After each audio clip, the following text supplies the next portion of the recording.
नमस्कार। हम पाश्चात्य राजनीतिक विचारक रूसो के बारे में अध्ययन कर रहे थे। इसी कड़ी को आगे बढ़ाते हुए हम आज के इस ई लेक्चर में रूसो का महत्व एवं योगदान के बारे में चर्चा करेंगे। रूसो का महत्व एवं योगदान यानी कि रूसो सिग्निफिकेंस एंड कंट्रीब्यूशन। राजनीतिक विचारों के इतिहास में रूसो का नाम अमर है। वह आम आदमी का भावुक दार्शनिक था। उसे क्रांति का अग्रदूत तथा प्रत्यक्ष प्रजातंत्र का मसीहा कहा जाता है। रूसो को अपने समकालीन विचारकों से निंदा अधिक प्राप्त हुई और प्रशस्ति कम, किंतु समय बीतने के साथ साथ रूसो का महत्व स्पष्ट होता गया। सर्वप्रथम प्रोफेसर डनिंग ने बहुत ही संमित रूप से रूसो की प्रशंसा की। जीडीएच कॉल ने रूसो को राजदर्शन का पिता कहा है। प्रोफेसर कॉल ने रूसो की प्रशंसा करते हुए यहाँ तक कह डाला कि सोशल कॉन्ट्रैक्ट राजनीतिक दर्शन पर एक महानतम ग्रंथ है और वह सत्य से भरी हुई स्थायी मूल्य की एक कृति है। यह कहना भूल है कि राजनीतिक विचारों पर रूसो का प्रभाव मृतप्राय है। इसके विपरीत वह बढ़ता जा रहा है। राजनीतिक दर्शन को रूसो का योगदान इस प्रकार से है, जिसमें से पहला है सामान्य इच्छा का सिद्धांत। रूसो के राजदर्शन का यह सबसे महत्वपूर्ण योगदान है। सामान्य इच्छा सिद्धांत ने राजनीतिक जीवन में समुदाय के महत्व की ओर लोगों का ध्यान आकर्षित किया। राजनीतिक दर्शन में सामान्य इच्छा के सिद्धांत का आविष्कार रूसो ने ही किया है।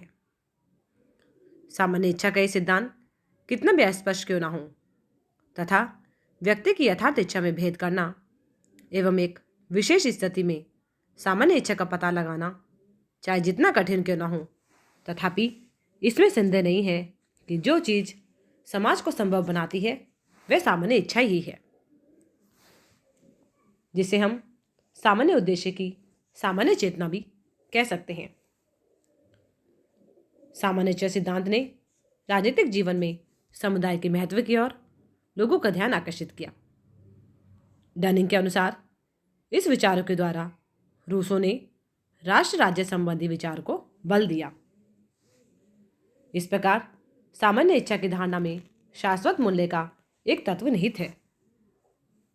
इसी प्रकार से जो नेक्स्ट पॉइंट है वह है लोकप्रिय संप्रभुता की धारणा। सामान्य इच्छा के सिद्धांत से भी अधिक महत्वपूर्ण देन रूसो की लोकप्रिय संप्रभुता की धारणा है, जिसे कि वर्तमान समय की लोकतांत्रिक व्यवस्था का मूल आधार कहा जा सकता है। रूसो के पूर्व बौद्धा तथा हॉब्स जैसे विचारकों ने संप्रभुता के सिद्धांत में योग दिया है, किंतु इसमें से किसी ने भी इसका प्रयोग व्यक्ति की स्वतंत्रता का समर्थन करने के लिए नहीं किया। उनके हाथों में इसने राज्य की संप्रभुता का रूप धारण किया, किंतु रूसो ने संप्रभुता को सामान्य इच्छा में निहित करके लोकप्रिय संप्रभुता के सिद्धांत का शिलान्यास किया। उसकी विवेचना की महत्ता इस बात में है कि उसकी संप्रभुता की धारणा में हॉब्स जैसी पूर्णता और सुनिश्चितता है, किंतु उसने उसका प्रतिष्ठान जनता में करके व्यक्ति की स्वतंत्रता को सुरक्षित रखा है। उसने किसी भी पूर्व विचारक की अपेक्षा इस बात पर बहुत बल दिया है कि जनता ही समस्त राजनीतिक सत्ता की मूल स्रोत है। संप्रभुता जनता की सामान्य इच्छा में निहित है। सरकार सर्वोच्च सत्ता वाली जनता की सेवक मात्र है तथा उत्तम शासन और कानून की कसौटी जनहित का संपादन ही है।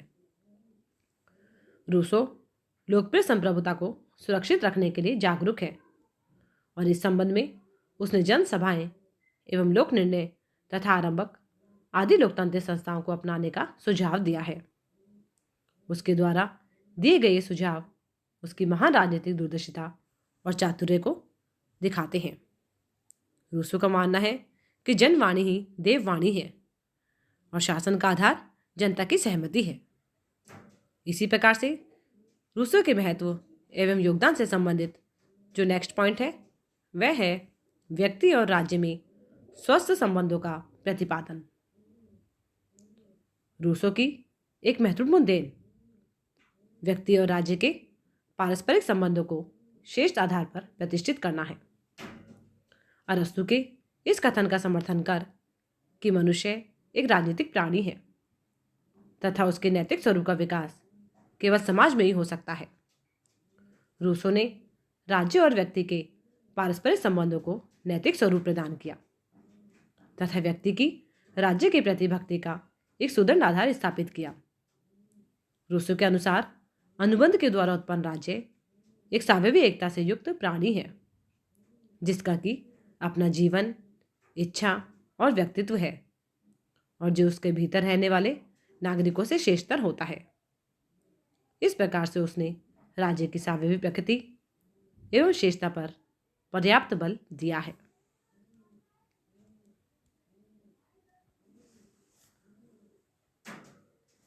राज्य और सरकार में अंतर का स्पष्टतापूर्वक प्रतिपादन,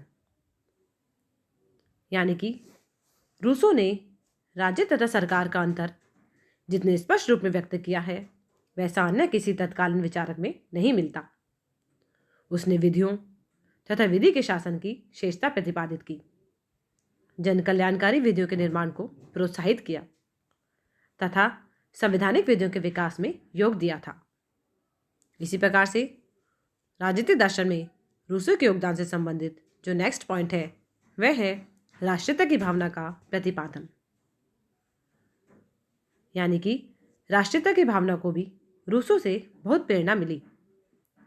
यद्यपि यह राष्ट्रीय राज्य की धारणा का समर्थक नहीं था, परंतु उसने राज्य की एकता व सफलता की भावना का समर्थन कर राष्ट्रभक्ति का आदर्श प्रस्तुत किया। सेबान के शब्दों में, स्वयं एक राष्ट्रवादी न होते हुए भी रूसो ने नागरिकता के प्राचीन आदर्श को एक ऐसा स्वरूप प्रदान करने में सहायता दी जिससे कि राष्ट्रीय भावना उसे अपना सकी। डनिंग ने उसे राष्ट्रीय राज्य के सिद्धांत का पोषक माना है। रूसो ने सामान्य इच्छा के अपने सिद्धांत द्वारा राष्ट्रवाद के नैतिक पक्ष को पुष्ट किया। रूसो की सामान्य इच्छा को राष्ट्र की आत्मा के रूप में मानकर हेगल ने एक ऐसे आदर्शवाद का प्रतिपादन किया जो कि उग्र राष्ट्रवाद में परिणत हुआ। इसी प्रकार से रूसो के राजनीतिक दर्शन में योगदान से संबंधित जो नेक्स्ट पॉइंट है वह है आधुनिक संविधानवाद। रूसो ने संप्रभु जनता द्वारा निर्मित कानूनों और सरकार द्वारा जारी किए गए कार्यपालिका आदेशों में जो भेद किया है वह लगभग वैसा ही है जैसा कि भेद असंविधान या संवैधानिक कानूनों और व्यवस्थापिका द्वारा निर्मित साधारण कानूनों में देखा जाता है। रूसो द्वारा किया गया यह भेद आधुनिक संविधान का आधार है और इससे रूसो की राजनीतिक दूरदर्शिता का परिचय मिलता है। इस प्रकार से रूसो के प्रभाव की सबसे बड़ी विशेषता यह है कि उसके दर्शन में आधुनिक काल की सभी प्रमुख विचारधाराओं जैसे कि समाजवाद, अधिनायकवाद तथा व्यक्तिवाद के बीच मिलते हैं। जर्मन और ब्रिटिश आदर्शवाद का तो वह अग्रदूत है ही। दार्शनिक राजनीतिवाद, समाजवाद, संघवाद आदि अन्य विचारधाराओं का भी वे प्रेरणा स्रोत है। पार्कर ने उसे व्यक्तिवाद का प्राण माना है। जर्मन और ब्रिटिश आदर्शवाद का वह अग्रदूत है। फ्रांस की राज्य क्रांति का सेहरा भी रूसो के क्रांतिकारी विचारों को है। फ्रेंच क्रांतिकारियों के बारे में बर्क ने लिखा है कि रूसो ही उनकी बाइबिल है। रूसो को ही वो पढ़ते हैं और मनन करते हैं। अमेरिकन तथा अन्य संविधानों में आरंभ के शब्द हम लोग यानी कि वी द पीपल रूसो की आवाज है। कॉल ने ठीक ही लिखा है कि रूसो की रचना सोशल कॉन्ट्रैक्ट राजनीतिक शास्त्र की एक सर्वोत्तम पाठ्य पुस्तक है। लैंसन के इस कथन में कोई अतिशयोक्ति नहीं है कि आधुनिक युग को लाने वाले समस्त मार्गों पर हम उसे खड़ा पाते हैं। इस प्रकार से आज के इस वीडियो में बस इतना ही। धन्यवाद।